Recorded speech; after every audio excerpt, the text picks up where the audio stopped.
on, everyone?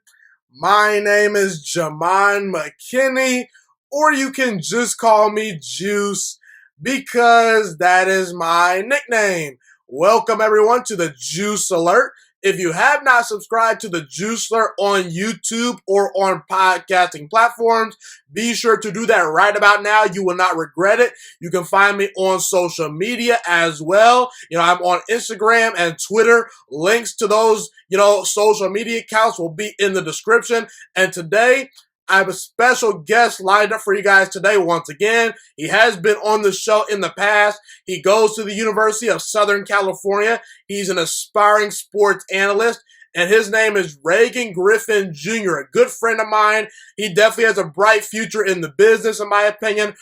He is the host of the Reagan Griffin Jr. Show, so be sure to subscribe to that podcast if you are not subscribed already. You could also find Reagan Griffin Jr. on YouTube. Just type in Reagan Griffin Jr. to YouTube and you will find him. You can follow him on social media as well. I will put links to those social media accounts in the description of this episode.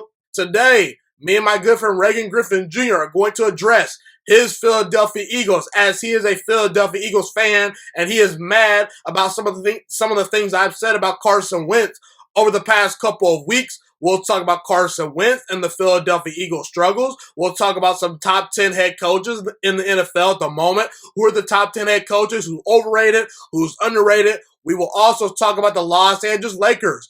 If LeBron James wins the NBA Finals this year, has he surpassed Michael Jordan officially? We'll dive into all that great stuff.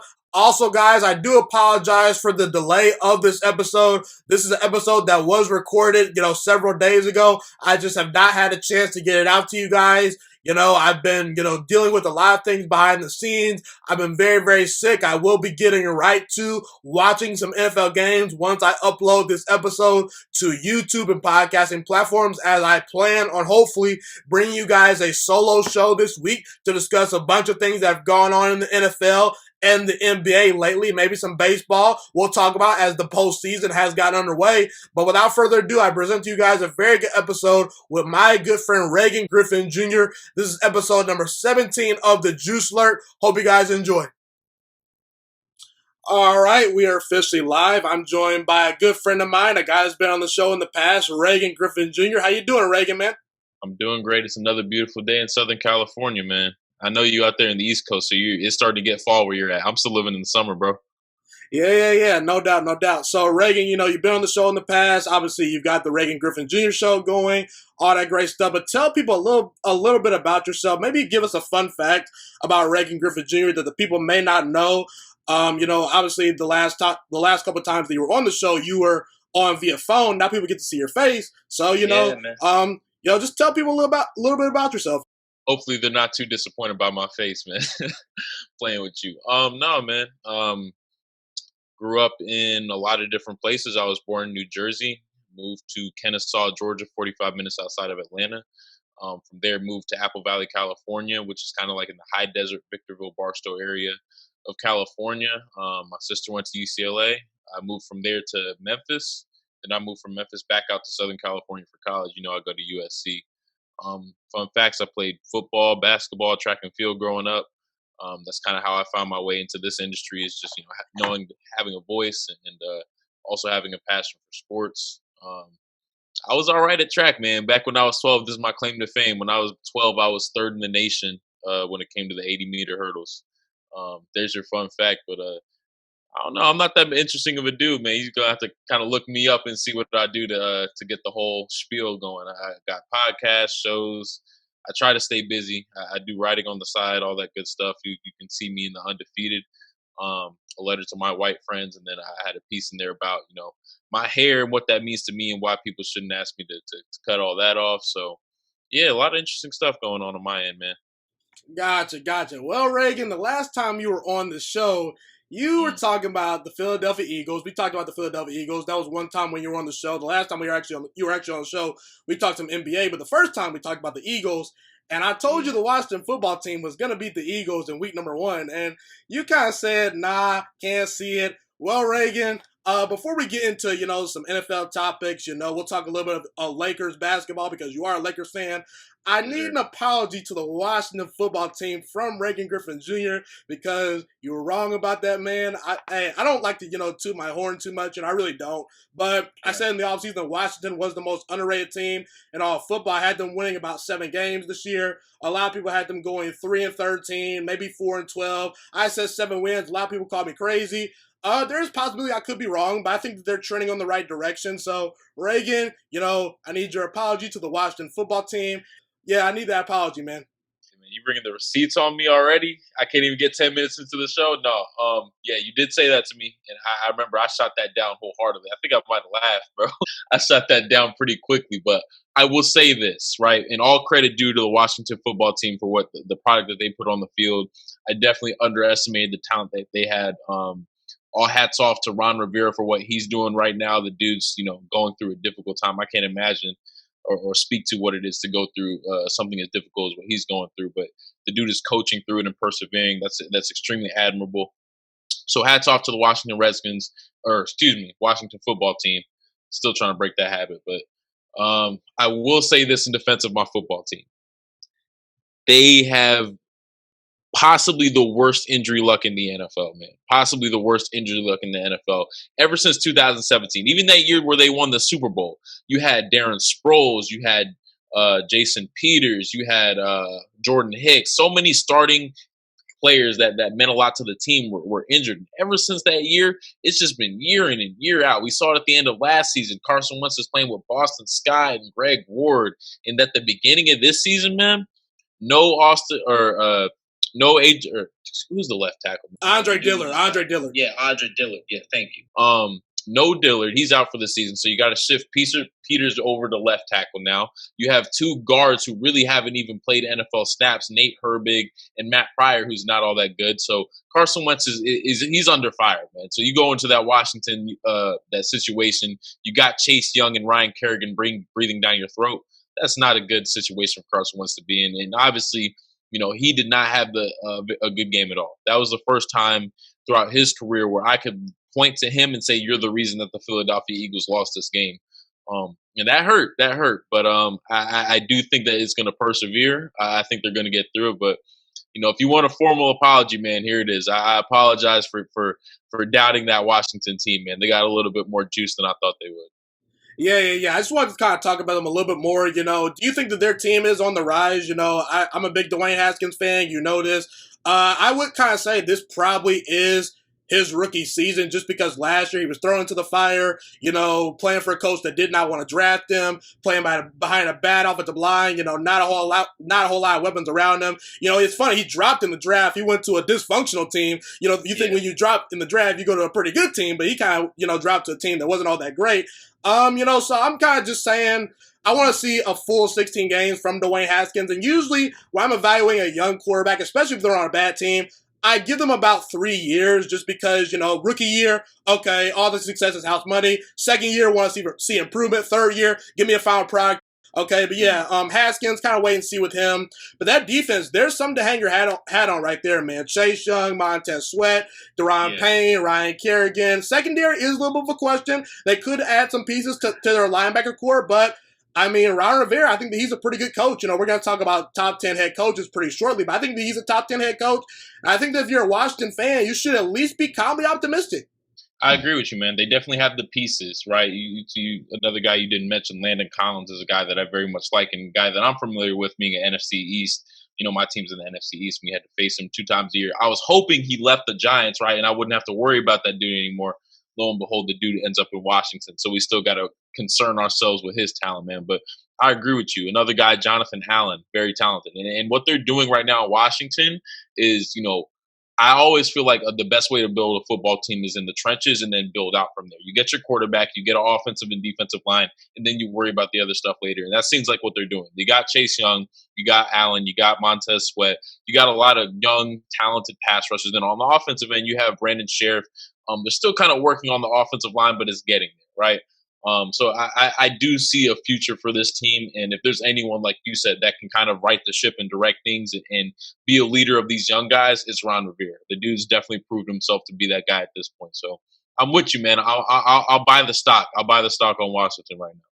Got it. Okay, so let's kind of talk about the NFC East right here. In the offseason, I do my predictions. I predicted the Philadelphia Eagles to win the division at 10-6. I predicted that Dallas would go 9-7 and miss the playoffs. I said Dallas is the most overrated team in all football. I still stand by that. Not sold on that team. I do think that they could prove me wrong just because this division is up for grabs. It's very close. The NFC East always comes down to the wire. There's always a new team winning that division. I kind of went against history, by picking Philadelphia to go back to back and win this division. You're an Eagles fan, so I know you probably were excited about that. But, I said that Eagles 10-6, Dallas 9-7, Washington 7-9, and New York Giants 4-12. I think that we can both kind of agree that New York is kind of the odd team out. Yeah, Joe Judge, rookie head coach, Saquon Barkley's out due to injury. Daniel Jones, 1 minute a flash, but the next minute there's a fumble, there's a turnover. I like Daniel Jones, but I'm still kind of in pause mode with him, wait and see.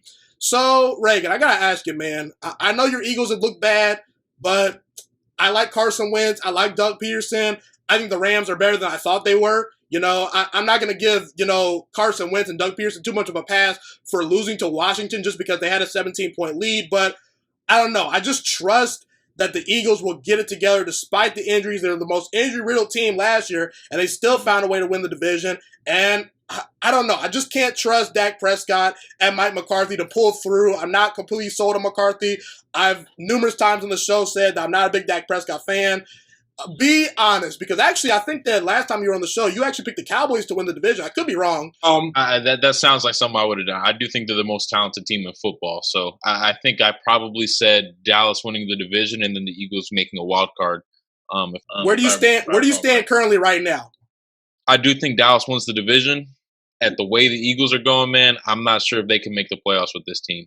And I said it last time I was on the show. It's either going to go really well for this team or it's going to go really badly because they've committed to their ceiling, and in doing so, they've increased the volatility of the team.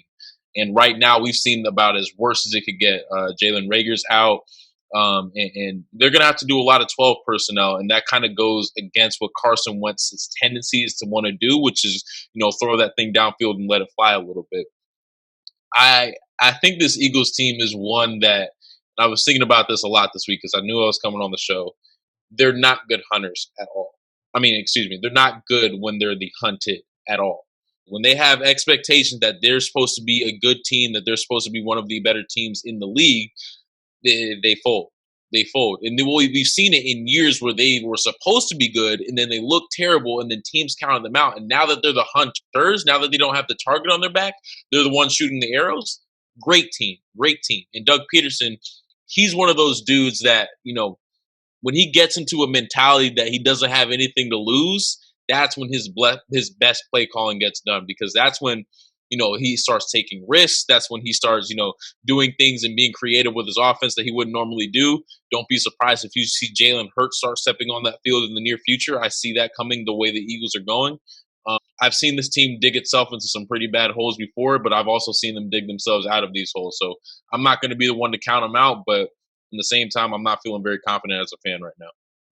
Does your gut tell you that they're going to make the playoffs? Are they a playoff team? No. They're not a playoff team as of today. You think they're going to make the playoffs? As of today, man, these injuries are a killer, man. And it's one thing when they happen over the course of a season and you get somewhat of a foundation to build upon, and then you start having to plug dudes in later.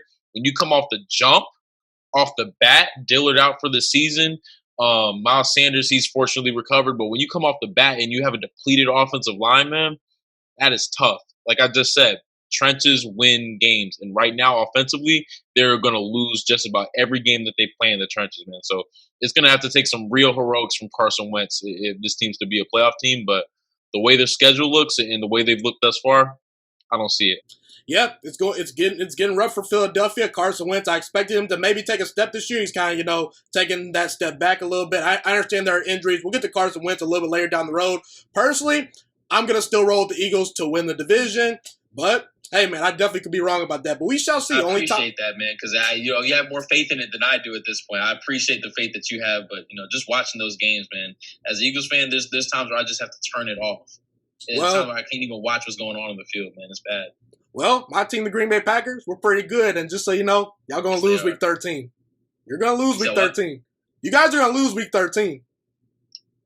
Oh, no doubt. I can't even dispute that at this point. It's like the way that Packers team has looked, the way Aaron Rodgers, the dude looks the dude looks like the old Aaron Rodgers, right? Last year was somewhat of a down year. You had Devontae Adams out for most of the year, so the dude really didn't have a whole lot to throw to. But people started looking at Aaron Rodgers like the dude was washed or something, which I never got that narrative. I don't think he's the dude that he used to be. I wouldn't put him in the top 3 quarterbacks in the NFL, but the dude is still a very talented dude, and he's one of those guys that I'm never going to count out. There are certain dudes, and Brady used to be one of them. We'll get to that later. I don't think Brady's in that echelon anymore. But I'm not going to count out Russell Wilson. I'm not going to count out Patrick Mahomes. I'm not going to count out Aaron Rodgers. Those are 3 dudes that I will never bet against. It's so long as they're kicking on the field, man. So Aaron Rodgers, he's looking good, man. He's looking good.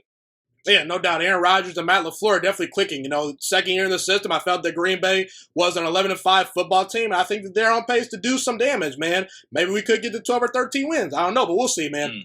So recently, I came out with my head coach rankings. I ranked all 32 head coaches in the NFL. I ranked them in tiers. Tier number 1, tier number 2, tier number 3, tier number 4, and then tier number 5 was just the unknown tier. You know, Joe Judge, Kevin Stefanski, rookie head coaches. Let's see what they do.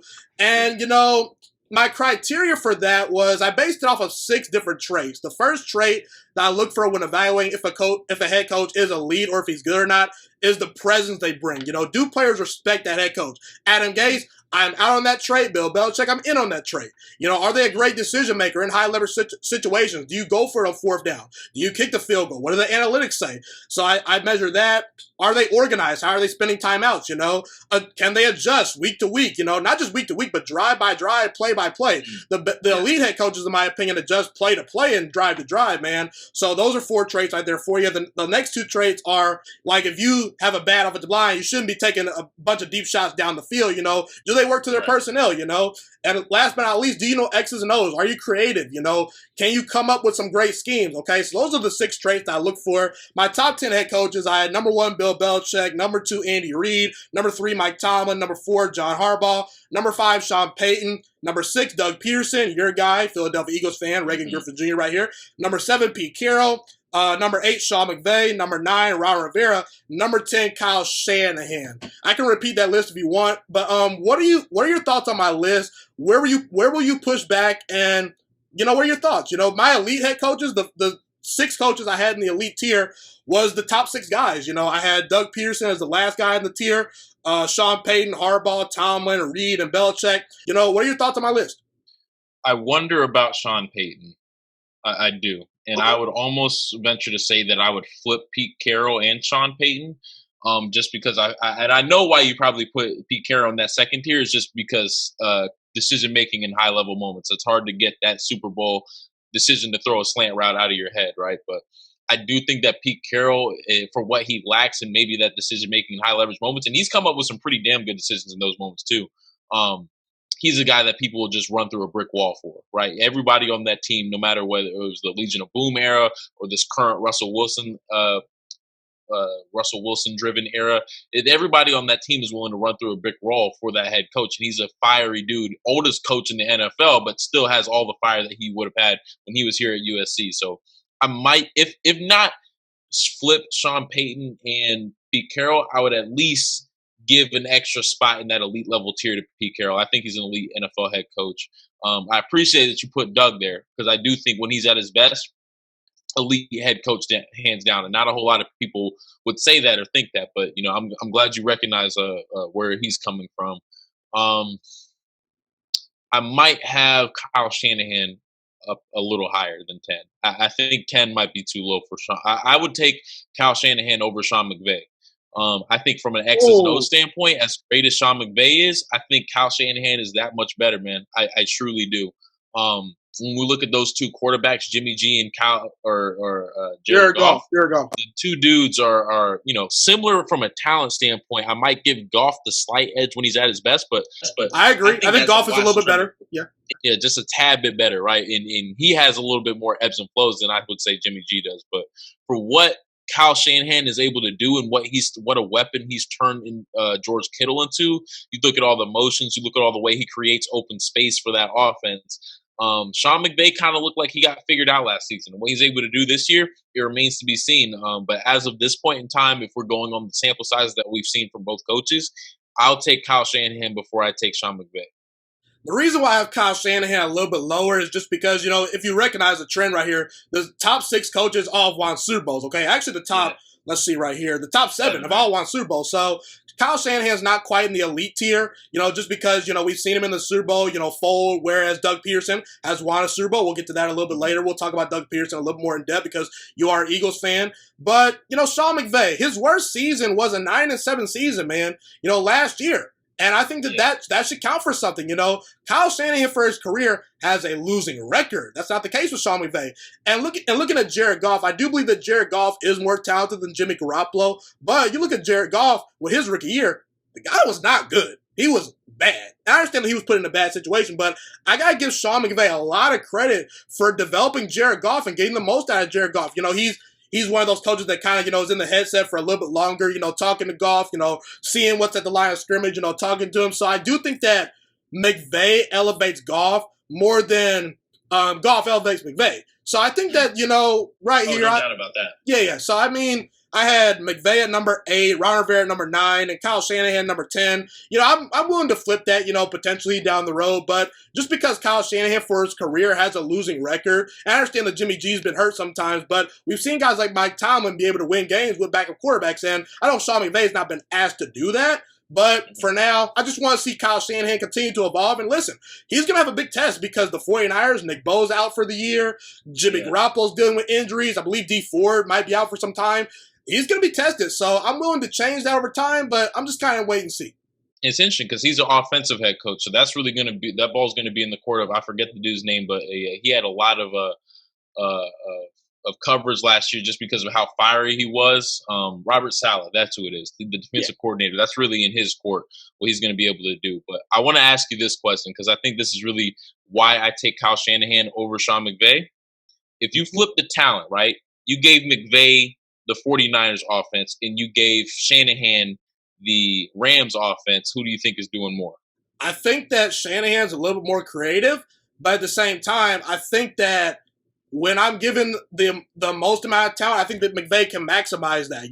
It's one of those things where I think Shanahan does a better job of, elevating a little bit lower level players, but McVay, when given the right amount of things, he can do more. So I think McVay has a higher ceiling. But I don't know. That's interesting. I'm just thinking when you think about the talent that the 49ers have offensively, obviously Deebo Samuel's hurt. So you're looking at Brandon Ayuk on the outside. I'm forgetting who their other wide receiver is, but he's not that great.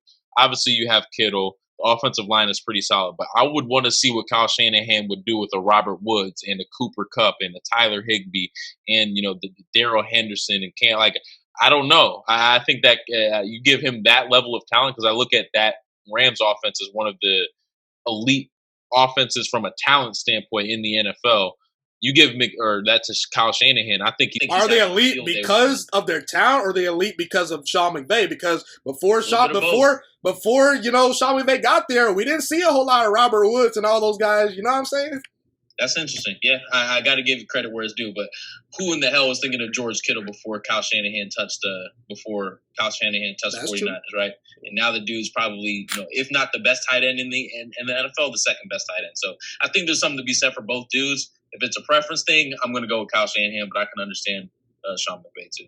I do think that players enjoy playing for Sean McVay a little more than Kyle Shanahan. I think that he's more player. Fiery. He's more fiery. I would pay to play for Sean McVay. Kyle Shanahan's good, but he's a little boring. That's just my opinion, though. Okay, so we talked about some top 10 head coaches in the NFL. Who do you think is the most underrated head coach in the NFL? I said recently that it's Sean McDermott of Buffalo. I think that what he's done in Buffalo has been an amazing job, in the 3 years that he's been there. It's tough to win in Buffalo, because it's a small market. They don't attract free agents. He's playing in a division with Bill Belichick, which is very hard in itself, And I don't think that Buffalo at times has had the greatest offensive personnel. Now, I don't think that Sean McDermott is quite a top 10 head coach just because there is a lack of creativity offensively from him. But I gotta say, he's a great motivator. He understands his personnel. He's a player's head coach. And I believe that he's done a great job in Buffalo. Who's your most underrated head coach? That's a tough one, man. I don't want to say Gruden because Gruden's kind of a guy that people have already put on a pedestal, and he came back, right? So no one's going to underrate John Gruden. But I do like what he's accomplishing with the Raiders this season. How about Brian Flores, man? I think Brian Flores in Miami, I love him a lot. And what he was able to do with a team that we looked at, right, as this team that was absolutely garbage after they traded Minkah Fitzpatrick. They had zero talent on that team. Yet they managed to win, what, 6 games, 5-6 games, usurping the New England Patriots. What he's able to instill in his team is to have a little bit of heart and a little bit of tenacity. And we see it, right, when he's saying, I'm going to start Ryan Fitzpatrick instead of Josh Rosen. Even though you have the young quarterback right there ready to develop, no, man, I'm going to start my best guy. This year, you have Tua right there. He's still going with Fitzpatrick. I like that in a head coach willing to succumb to what people would already think would be the right move. He's going to put the best guys out there that he deems to be the give you the best chance at winning a game. I think what he's able to do, and mind you, when I'm thinking about coaches, you had your criteria. I'm not going to add this because it's not necessarily a category, but I like to look at how much can you do with a little bit, right? That's why I like Doug Pederson a lot. That's why I like Kyle Shanahan a lot. If you can do a lot with not a whole lot of talent, I'm going to say, man, you're going to be able to do wonders with a lot of talent, right? Brian Flores is one of those dudes, and obviously I got to highlight my brothers, man. So, like, Brian Flores is a guy that I think has a lot of talent, man. I love Brian Flores. Yeah, and recently on my last episode, I said that Brian Flores is the next great head coach, potentially. I want to see how Tua pans out. I like Tua as a talent, but there is some injury concerns.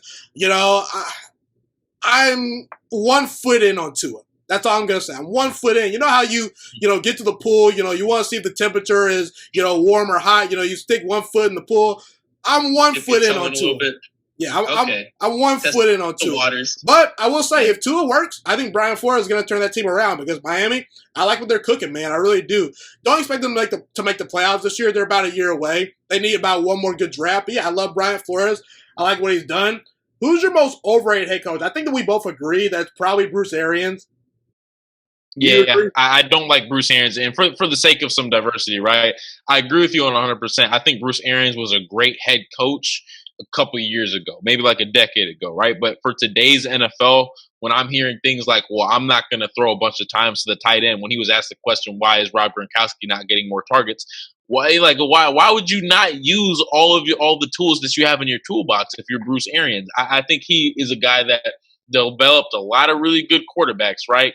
But he's kind of, I think the game has passed him up a little bit. I'm not sure if he's the same dude that he was a couple years ago when he was coaching in was it Arizona, when he was coaching in Indianapolis. I'm not sure if he's that dude anymore. So I do think he's overrated. Why don't you go ahead and give me why you think he's overrated, and then I'm gonna hit you with another dude that I think might be overrated. Okay, yeah. So, I mean, I had Bruce Arians ranked as the 14th best head coach in the NFL, and he was sort of near the bottom of that tier 2. He was right teetering on tier 3, and when you're ranked 14th at your position out of 32 head coaches, that means you're slightly above average, because 16 is average. I think Bruce Arians is a slightly above average coach. I think that most people kind of consider him, maybe not on Mike Tomlin or Bill Belichick's level, but some people, have said he's this offensive guru, he's this great head coach, and I think he's good, but he's not great. Not anymore, at least, And the thing about Bruce Arians is he's loose, he's fun. He doesn't like to, adjust his system, And you think of guys like, let's talk about quarterbacks, Rodgers, Brady, Breeze, Russell Wilson. Those guys are precise. They're efficient. You look at the football teams that are successful, the Patriots, the Packers last year. We didn't turn the football over a whole lot, even though we weren't very dynamic on offense. We were efficient. We didn't turn the football over. You look at that Tampa Bay team last year, they were a mess because they were very talented, but that was one of the least detail-oriented team I've ever seen, because I actually did a Jameis Winston film analysis video because I wanted to dive in to see what was going on with Jameis, why he throws so many interceptions, what's going on with that team, how Tom Brady can fit in with that team. And I saw a team that just was penalized so many times. You take on the personality of your head coach. Your football team does, usually. Your head coach and your quarterback. That's why I think that he's a little bit overrated. He's a good coach, but I recently picked Tampa Bay to win the Super Bowl. I know you disagree with that, but I will say if they fail, maybe it's because Tom Brady is washed. Maybe it's because, the team might not be as good as Seattle or Green Bay. But I got to say, if I were to project, why might Tampa Bay fail? They might fail because of Bruce Arians and his stubbornness as a head coach. That's all I'm going to say. You know how I feel about such matters. If they fail, and I think they will fail, it's because their quarterback's arm is shot. I don't think he's got it anymore, man. I don't. We can go off on this tangent if you want to. I don't think Brady's got it. I think you saw it week 1. He ain't got the juice. You the juice alert, right? You should be able to see this, man. He ain't got the juice in his arm anymore, man. Well, I said that in a recent episode. Give me till about week 8. If they're struggling in week 8, okay, fine. I'll give it up. I'll say maybe this team isn't as good as I thought, but on the road, 13-win team, good team in New Orleans that has continuity. Tom Brady's learning a whole new system, a lot of new offensive parts. I just want to see how they are by about week 8. But if they're struggling by week 8, you might have me. I might move off that pick, but we'll see. But who's the other overrated head coach that you wanted to talk about? A lot of people are going to kill me for this, man. Ooh. And I have. Yes, is it Sean Payton? Is it Sean Payton? Sean Payton. Oh, Sean Payton. I knew it. You called it. How'd you know? Really quickly. I give Sean Payton a little bit of the benefit of the doubt, just because he's played in a tough division for most of his career.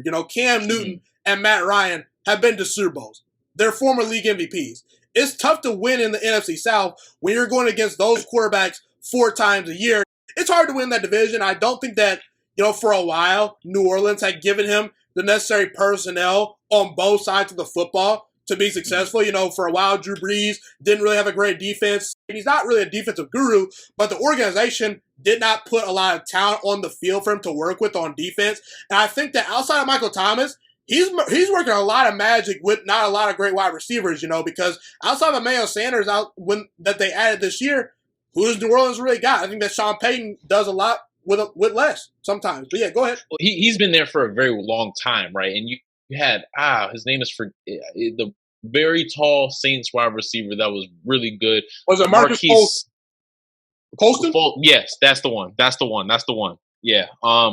Very talented player. I just because he's a guy from an offensive background, right? And we all know what Drew Brees brings to the table as a quarterback, or at least brought to the table as a quarterback. I'm not sure if he still has it anymore either. He doesn't. Sometimes I wonder.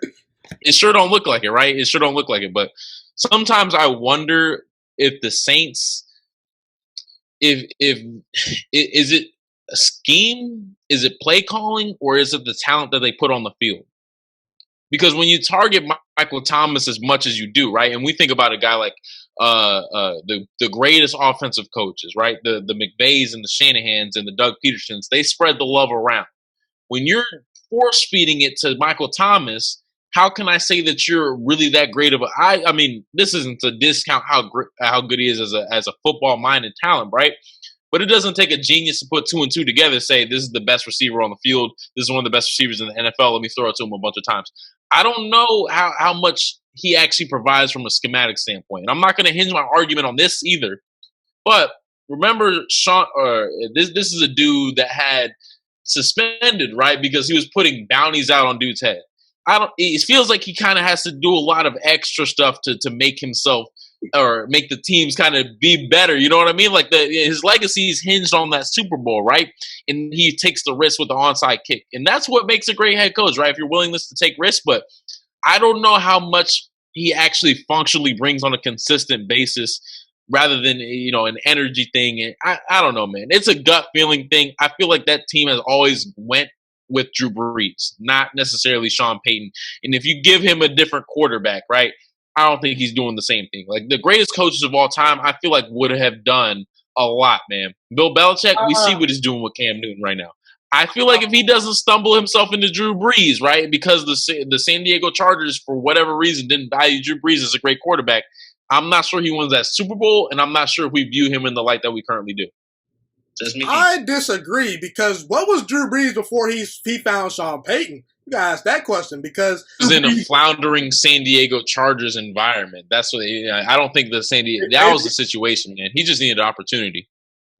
I feel, but at the same time, I think that Sean Payton has done a good job the last couple of years of hiding Drew Brees' weaknesses, because I've been saying for a while that Drew Brees is not the same quarterback. I said last year that guy may be a little bit washed. I said after that Rams game, don't blame the reps. Blame Drew Brees because he had opportunity an opportunity in overtime. He didn't deliver. And I think that Sean Payton has designed a great offense that fits Drew Brees' skill set at this point in his career, because Drew Brees, he can't throw the ball down the field anymore. There's proof of that. If you watch the Saints on a week-to-week basis, you will see that team is a dink and dunk offense. And it's because Drew Brees has limitations as a quarterback. And I think that Drew Brees is being hidden. His limitations are being hidden by Sean Payton, because I think that, honestly, if you give Sean Payton to Aaron Rodgers right now, he might have won the Super Bowl, or Lamar Jackson, or even a quarterback that can just push the ball down the field. I think the Saints might have won the Super Bowl already, or at least repeated as Super Bowl champs somewhere in the last 2 to 3, 4 seasons, just because I think that Drew Brees has been holding them back. I really do. It's going to be interesting, man. I view that a team as something that's always been Drew Brees and defense oriented. And now that they have Alvin Kamara and Michael Thomas, I don't know. When you use, and obviously you use the most talented players on the field, but when you force feed them the way that McVay's done, and this isn't to say he did that with Alvin Kamara, right? Because Alvin Kamara doesn't get enough touches, but I don't know. I don't see a whole lot of creativity when it comes to him. And that's something I value a lot, especially in an offensive head coach is, how are you manipulating things? And obviously, people are going to kill me for this because they're going to be like, oh, Taysom Hill, look what he's doing with Taysom Hill. Come on, man. Come on, man. It's cool, it's gimmicky, but it's like it's not actually making that offense substantially better what they do with Taysom Hill. It's just kind of a fun wrinkle that they include. I don't see a whole lot of creativity from Sean Payton, man. I think that a lot of that has went with Drew Brees, and the fact that the offense is struggling right now in the moments where Drew Brees isn't that good, it makes a lot of sense because I'm not sure if Sean Payton's one to elevate his quarterback. It'll be interesting. I want to see what he does with Jameis Winston if he gets the opportunity to. I don't know if he will or not, but it'd be interesting to see what he does with Drew or Jameis Winston, because that's a guy who I can have a decent gauge. Okay, what are you coaching somebody other than a Hall of Famer? That's something that always is telling, right? Really quickly, where does Sean Payton rank amongst head coaches? Is he top 10? I would still give him top 10. I don't get me wrong. This isn't me saying that he's outside of the top 16 or he's bottom tier head coach. I just think he's a little bit overrated for when especially like your list, right? You had him in the elite tier. I'm not sure he's elite tier. I had him at number 5. You probably have him around like 7, 8, 9. Yeah. Definitely. That's the range. I would definitely take Pete Carroll before him. I would probably take both McVay and Shanahan before him. Yeah. I mean, yeah, man, the Super Bowl, obviously the Super Bowl was great, but I feel like the narrative that surrounded that Super Bowl made us attached to Sean Payton a little bit more than we should have. I'm not sure exactly, I'll have to talk to because if my New Orleans friends hear this, it's going to be all hell breaking loose. So maybe I'll have a conversation with them about it, and that might shift my opinion a little bit. But again, I don't see a whole lot of creativity coming from Sean Payton. Well, to your New Orleans friends, if they are listening at the time in which I put this out, I have Sean Payton as the 5th best head coach in the NFL, and Reagan disagrees, so you can come for his head if you want. Don't come for my head because I'm defending your boy. I think that Drew Brees has been washed for about a good year and a half, and I think that Sean Payton's been hiding Drew Brees' limitations. That's my humble opinion, okay? But we'll agree to disagree. Well, we'll leave that discussion at bay. I want to dive a little bit more into Doug Pederson, then we'll get to Carson Wentz. I'm going to air out a little bit, okay? I'm not liking what I'm seeing, man, but let's stick to Doug Pederson. So, Doug Pederson, the reason why I have him as an elite head coach is, let's talk about Kyle Shanahan, because I think that a lot of people have anointed Kyle Shanahan, and for good reason to a certain degree, because Kyle Shanahan, he's creative, he's smart, he knows what he's doing. But see, here's the thing. Doug Pederson, I would take him over Kyle Shanahan. Let's do a little comparison right here. Kyle Shanahan blew 2 opportunities to win a Super Bowl, both as a coordinator and as a head coach. Doug Pederson, in his 2nd season with a backup quarterback, goes out there and wins a Super Bowl versus Bill Belichick. I mean, I know Andy Reid's a great head coach, but he's not Bill Belichick to me.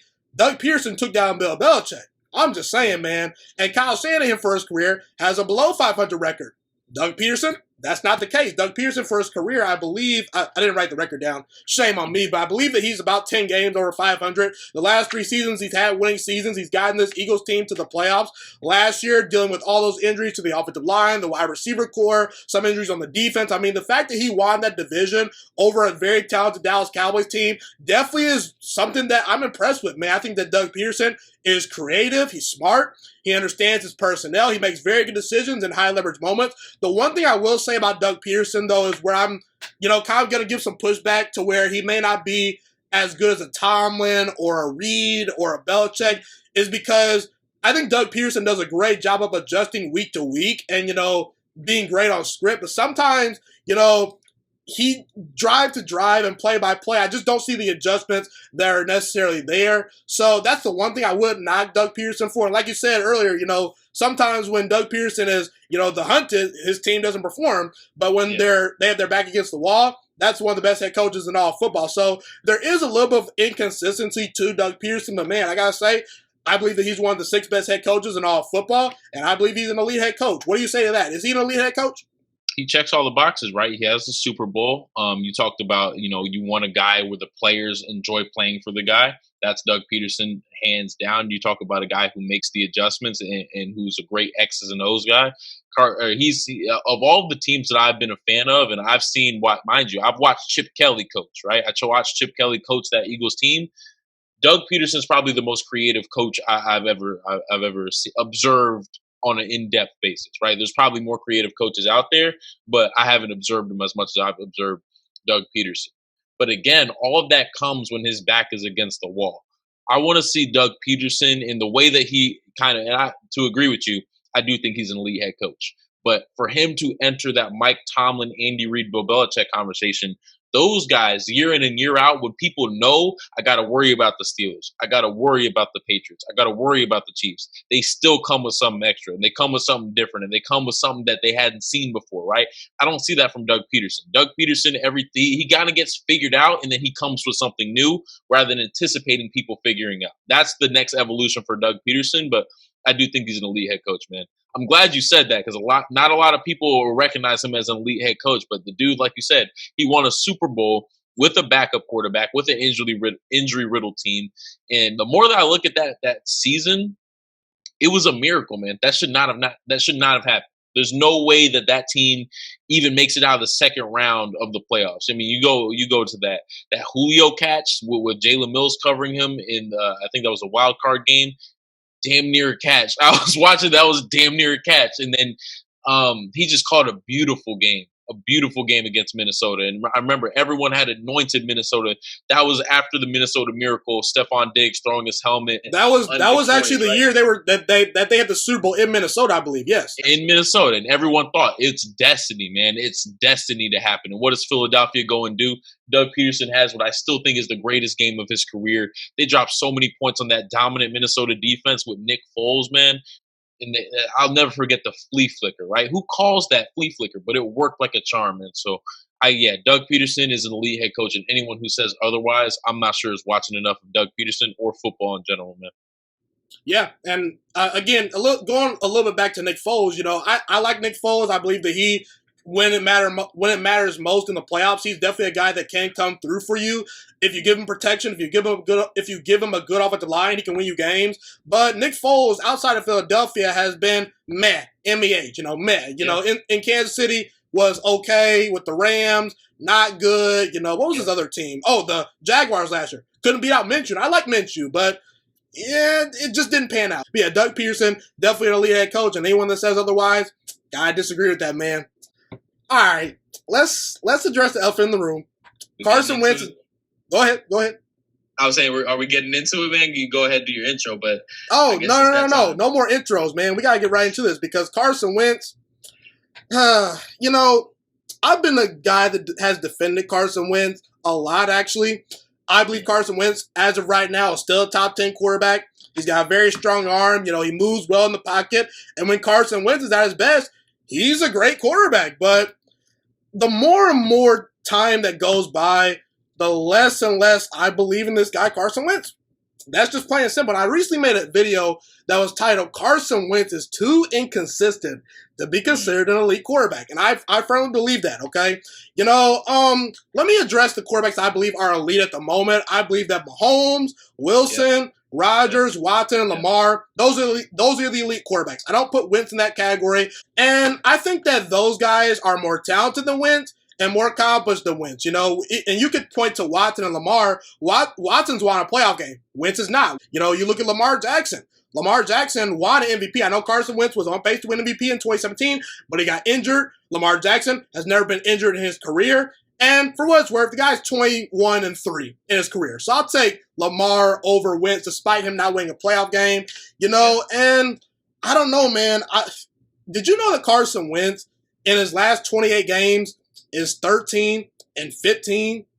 That's not great, man. That's not great. And, Carson Wentz, I've always kind of said, okay, when I evaluate quarterbacks, if I take away your best and your worst season, that's really kind of what... Don't do that. Don't do that's that. kind of what you are. Don't do that. That might be what you are. Now, I recognize that Carson Wentz played at an MVP level in 2017. I recognize all that. But if you take those seasons away, it's a lot of meh. And Carson Wentz... I like the way you do that. I'm going to start implementing that into my own evaluation. Take the best and worst seasons away. Because I feel like that a lot of people, and myself included, it's hard to get that 2017 season out of your head because of how phenomenally special it was. But at this point in time, I'm not sure if it is reasonable for Eagles fans or anyone for that matter to expect to see that version of Carson Wentz ever again. I don't think it's the injuries. I think he tapped into something special that year, and I think he's capable of tapping into that again.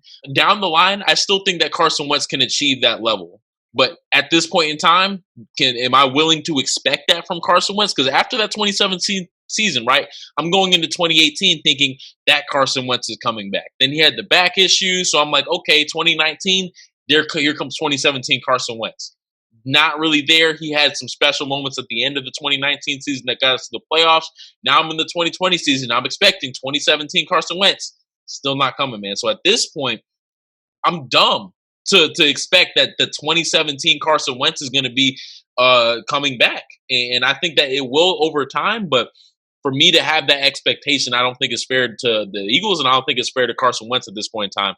Even if it's not 2017 Wentz, the dude is still a special caliber of quarterback. And I think he's, like you said, a top 10 quarterback in this league. And I'll always swear by the fact that he's better than Dak Prescott.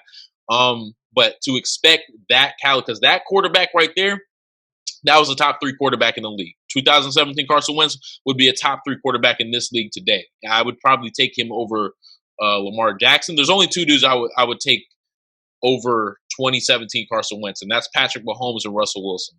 But I can't expect it anymore, man. That my guy has disappointed me thus far, and like I said, I think he's capable of more. I think he will get to that point, but as of right now, I can't set that as the expectation.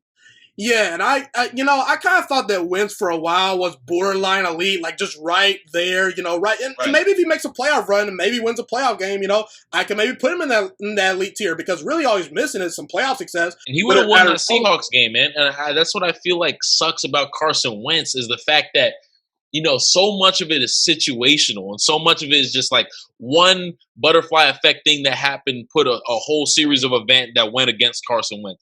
If Jadeveon Clowney doesn't lay a dirty ass hit on Carson Wentz, he wins that playoff game. That Eagles team lost to that talented behind Seahawks team by 8 points with a backup Josh McCown that had tore his hamstring off the bone. You can't tell me that if Carson Wentz was in that game, they don't win. There's no way that you convince me of that, but so much of it is just unfortunate. But the only thing that we can do as analysts, right, is take it for what it is and observe what happened. And we can't influx too many hypotheticals here, man. What happened. And at this point, Carson Wentz, to me, top 10 quarterback, not elite. Not elite yet. Give it time. I still think it's there, but not elite, man. Yeah, and I think that a lot of people kind of anointed Carson, after that run that he went on the final 4 games. And I was actually one of those people that said, okay, he did his thing, but that was against the NFC least. Those final 4 games, Giants, Washington picking top 4 in the draft, and Dallas, like I've said earlier, Dallas, they're fools going every year. I don't understand the love for the Cowboys every year. I'm not a big Dak Prescott fan. But, man, I mean, I don't know, man. It's just one of those things where I can't anoint Carson Wentz when guys like Lamar Jackson are winning MVPs, when Deshaun Watson is winning playoff games, when Aaron Rodgers in a down year is getting to an NFC title game, when Russell Wilson's making a deep playoff run, when Patrick Mahomes is winning MVPs. Heck, right now, you could say that maybe the gap between Kyler Murray and Carson Wentz may not be that wide. I'm sorry, man. I think Kyler Murray's pretty darn good. You know, he's a bad little dude, you know what I'm saying? And you're going to hate me saying this, but the gap between Jared Goff and Carson Wentz is not that wide. It's not that wide. Let me tell you why. I was with you on Kyler. And let me tell you. At this point, if somebody's telling me Kyler Murray is a better quarterback than Carson Wentz, I can't even get that mad at you. But don't you dare bring up Jared Goff. No. I'm going to bring up Jared Goff. Jared Goff is I'm going to bring up Jared Goff. He's not in the same category. If we're talking about tiers of quarterbacks, S tier, Russell Wilson, Patrick Mahomes, those are the only two in S tier. A tier, Lamar Jackson, Aaron Rodgers, Deshaun Watson. B tier, Carson Wentz. C tier, Jared Goff. I refuse to believe that Jared Goff is a bare minimum B tier quarterback. I won't accept it. I will not accept it. Jared Goff is not on the same level as Carson Wentz, man. I don't think the gap's that wide. I don't. Over time, Jared Goff just came in. He just came into Carson Wentz. Give my guy Robert Woods and Cooper Kupp, man. Give my guy Van Jefferson. You know who receivers he's throwing to right now? No Alshon Jeffrey. He's injured. Jalen Rager's out.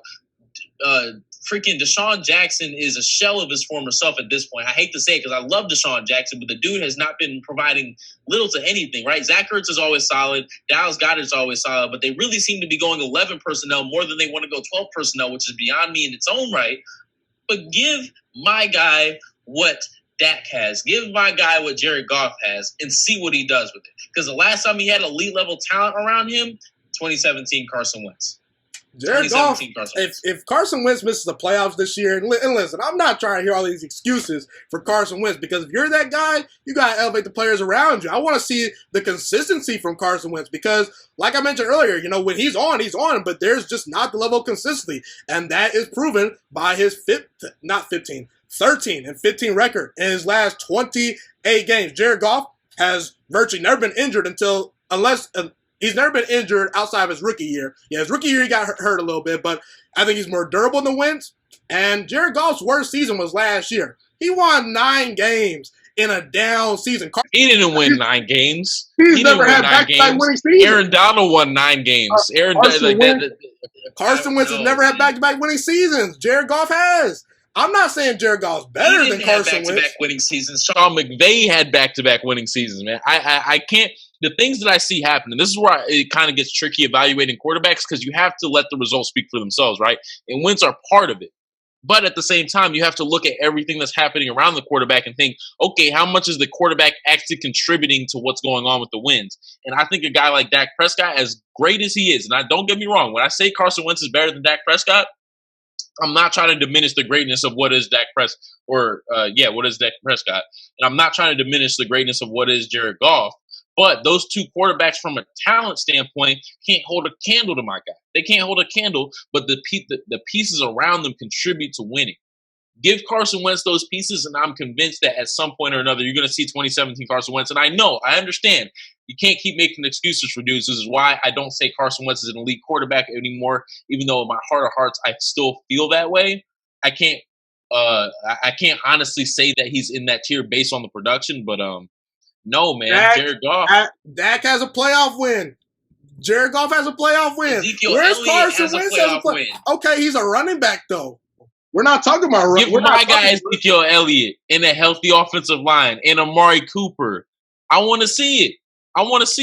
Because, what I will say, and I love a guy like Howie Roseman. I think he's one of the better general managers in the NFL. But I'm looking at the team around Carson Wentz right now, and I wonder if we just got too caught up in the Super Bowl nostalgia because we brought all of these dudes back. Fletcher Cox, I'm not sure if he's worth the contract that he's on, as great as a player he is. Alshon Jeffrey, they tried to get his behind out of there earlier this season. I think we got too caught up drinking the Kool-Aid of that Super Bowl, man, and we're in a really rough spot right now because of it. I trust Howie Roseman to dig us out of the hole, but from a talent standpoint, Carson Wentz's team around him can't hold a candle to the Cowboys or the Rams. Well, I see Carson Wentz having an above-average offensive line, good running backs, Good tight above end. his offensive line. He had a good offensive line last year. Bro, no, God, Dillard was a rookie, right? According to Pro Football Focus, they had the number 1 ranked offensive line. Okay. I'll give you the offensive line last year because they weren't as injured. And yeah, I'll concede the fact that Carson Wentz made some awful throws. Even this past week, right? That throw to J.J. Arcega-Whiteside made zero sense. You had the safety sitting there waiting for it the entire time. As soon as Carson Wentz threw the ball, the safety was on top of it. Carson Wentz has made some idiotic throws this season.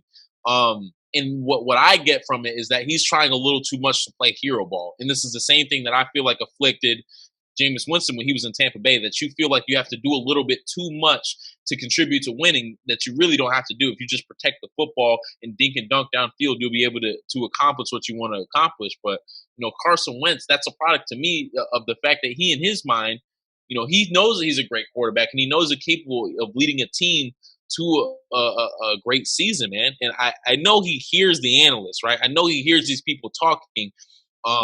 And he got something to prove, man. He's got this chip on his shoulder. He's got something to prove, but that's digging himself into a deeper hole than he needs to be in.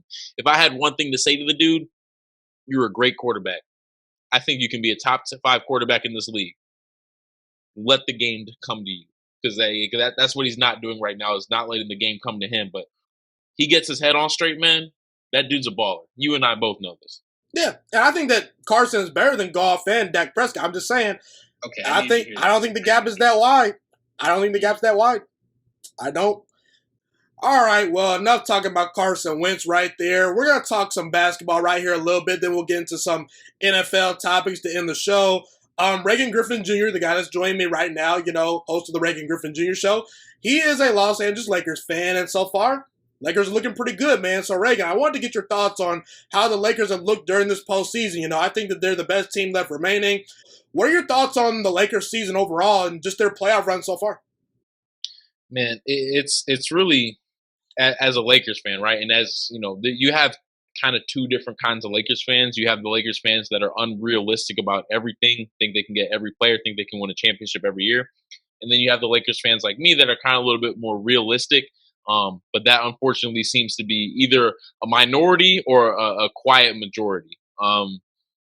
But I was skeptical throughout the entire year of what the actual ceiling of this Lakers team was. I knew they had the talent to go win a championship, but there were certain teams that scared me. Teams like Milwaukee, teams like the Clippers, but those teams are out.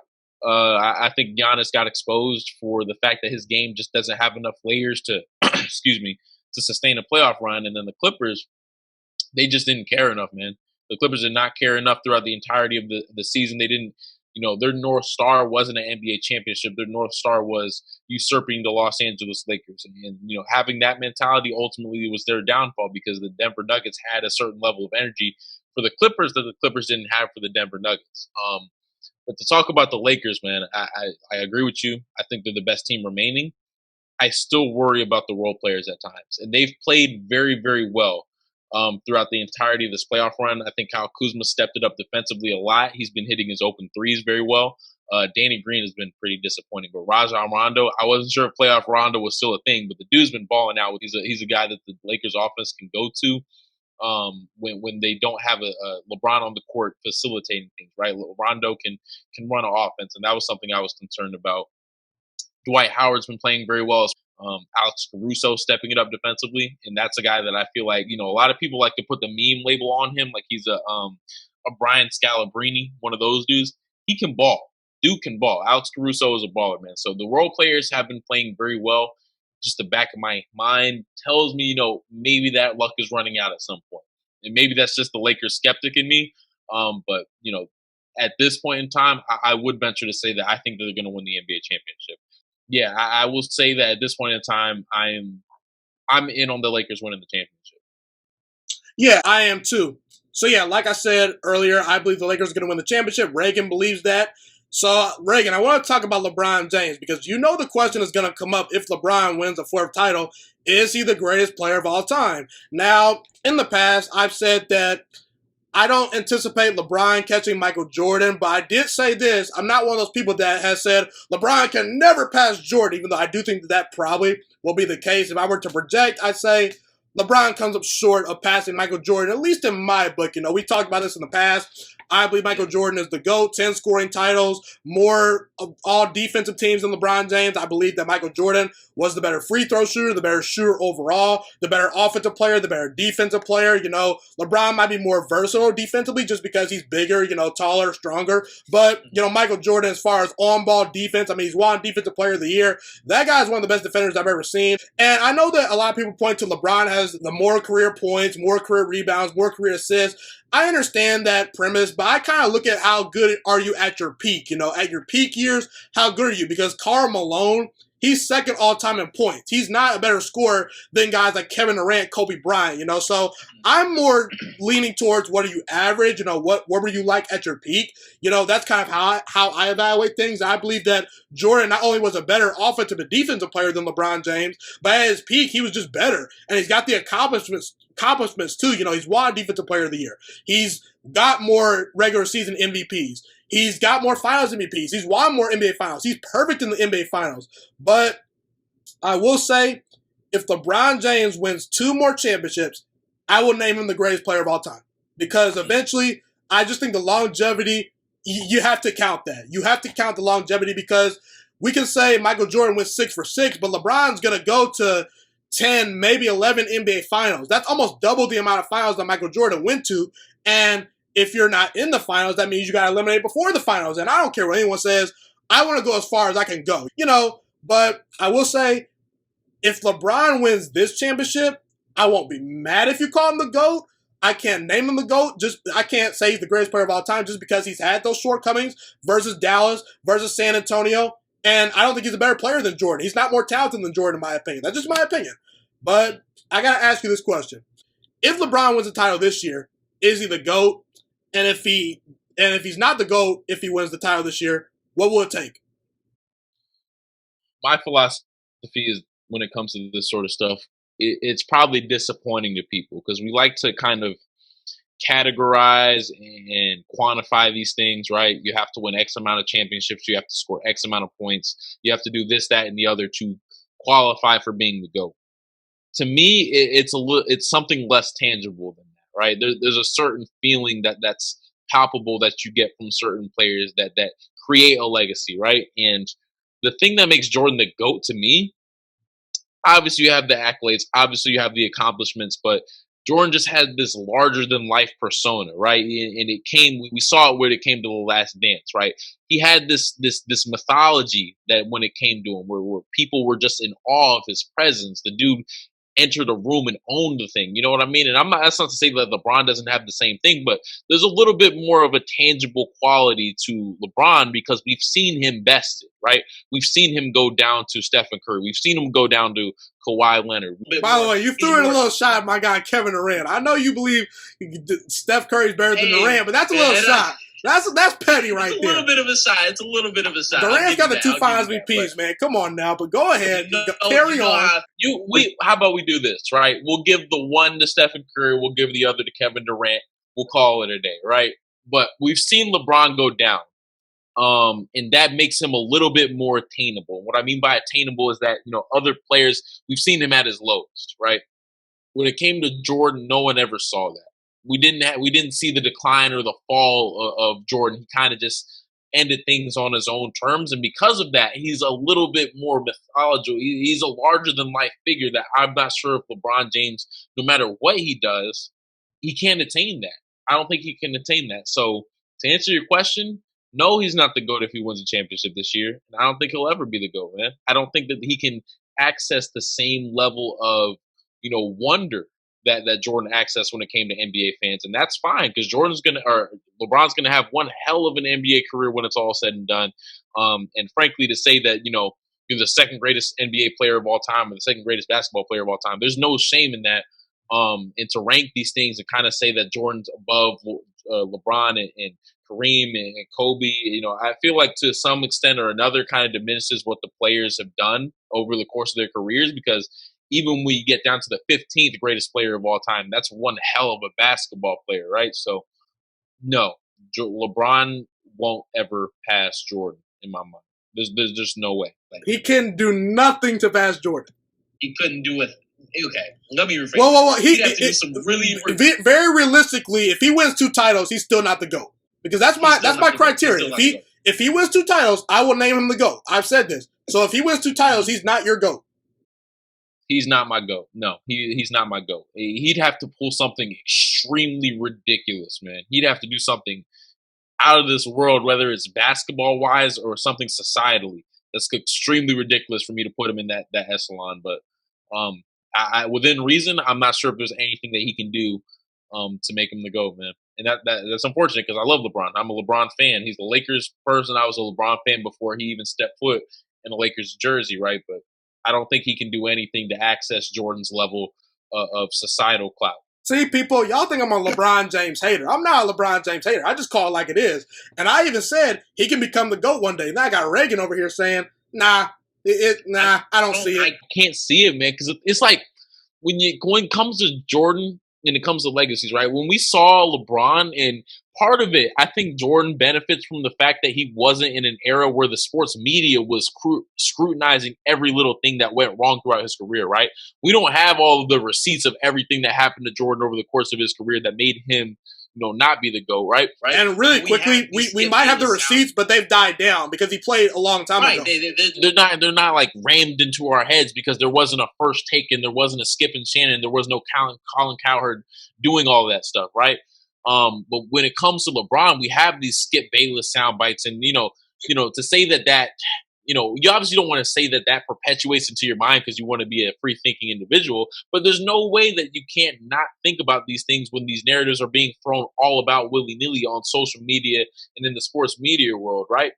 There's not that for Jordan, and I think he benefits from that, and because of that, he has a level of again, mythology to him that LeBron cannot access because he was so scrutinized over the course of his career. I think if you flip the roles and LeBron was coming about when he was in the 80s and 90s and Jordan's now, it would have been reversed, and people would have been scrutinizing everything that Jordan did no matter what. And LeBron would be the GOAT because he would be this figure that took down the greatest NBA team of all time, the greatest, most talented basketball team ever put together, the 73-9 Warriors, and that's all that people would think about. But because he lives in this era, I think LeBron is a little bit more scrutinized than Jordan was, and for that reason, he can't access the level of GOAT that Jordan's already accessed. Yeah, and the shoes. Yeah, you can't discount the shoes, man. Yeah, I do think that Jordan was a better leader than LeBron James. I do believe that the fact that he never really got knocked off, he was 6-0 in the finals, that definitely does have him having the upper hand, but I think that guy gives LeBron some respect if he wins 2 more titles. He would have done it with 3 different franchises, with different coaches. I do think that sometimes his rosters were not the greatest. I think that the narrative that LeBron never had help is just really false. A lot of people say, LeBron's never had help. I don't believe that, okay? Yeah, no. But, yeah, I'm willing to be open, okay? I'm willing to be open, but this isn't even something that's from me, in my opinion, right? This is me observing society, because whether or not I view him as the GOAT, I don't even think that matters a whole lot. How does the world view LeBron James versus how does the world view LeBron or Michael Jordan? And just from a world standpoint, man, there's just no way. There's a level of unattainability when it comes to Jordan, that he's a figure that's just placed on a different pedestal than everyone else. And LeBron doesn't have the timing. The timing wasn't right for LeBron James to be the GOAT. Plus, there's some blemishes. There's some blemishes, man. Okay, Reagan, let's jump to some playoff teams for this upcoming season. Obviously, in the offseason, I do my predictions. Sometimes I get a lot of things right. Sometimes I get a lot of things wrong. Really quickly, I'm just going to, name off the teams that I had in the playoffs. I'm going to actually make a change or two. I haven't made an episode, recently talking about some of the things that went on in the NFL. So I will address these topics, eventually on a solo podcast, a solo show where I'm talking, and things of that nature. But so far in the NFC, I had Tampa as the number 1 seed, Seattle number 2, Green Bay number 3, Philly number 4, San Fran number 5, New Orleans number 6, and Arizona number 7. Those were the 7 playoff teams I had, and that was the order. So I had Tampa, Seattle, Green Bay, Philly win their divisions. The rest were wildcard teams. I'm going to make one change as of today, which is late September of 2020. I'm taking the 49ers out. I'm taking them out because Jimmy That's the change? That's the change, Not yes. Tampa Bay? No, Tampa Bay is good. I love Tampa Bay still. The number 1 seed? I don't know, man. I'll get to Tampa Bay in a little bit later, but I just look at the 49ers division. The Rams are better than I thought they were. I doubt the Rams. I had them only winning 5 games, actually. I know that I knew it was a hot take, but they're better than I thought. Jared Goff looks good.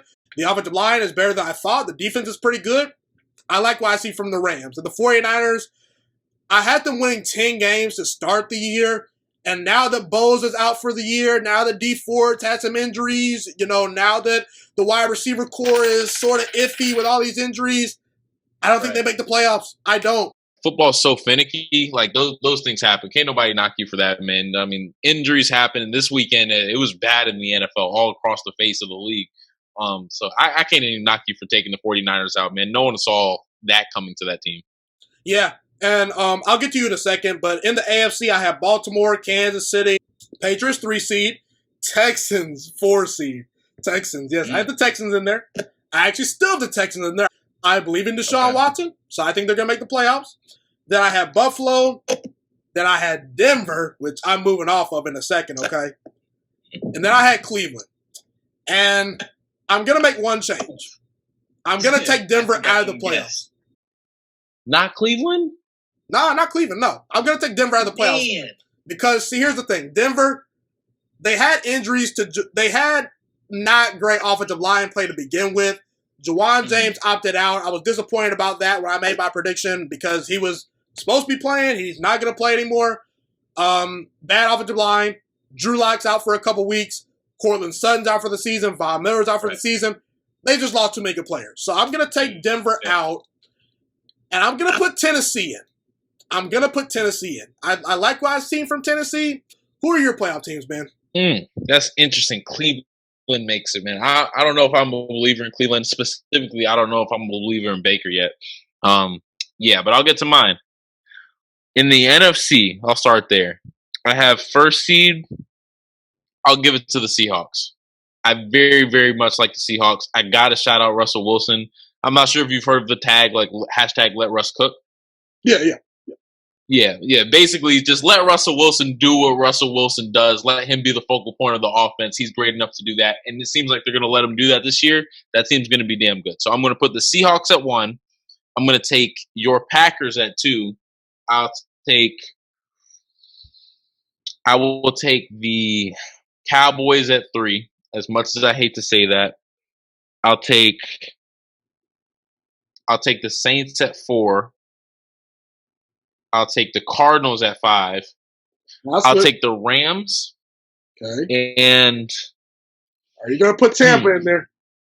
I'm not putting Tampa in there. Are you going to put the 49ers in there? No, I will not put the 49ers in there. Man. The AFC might finally be better than the NFC. No, not Minnesota either. That's what I'm saying. They're running out of good teams here. You might have to put Does Carson Wentz do it? Does Carson Wentz do it? Do I pick the home? Do I go with the home squad? Oh man, not New York.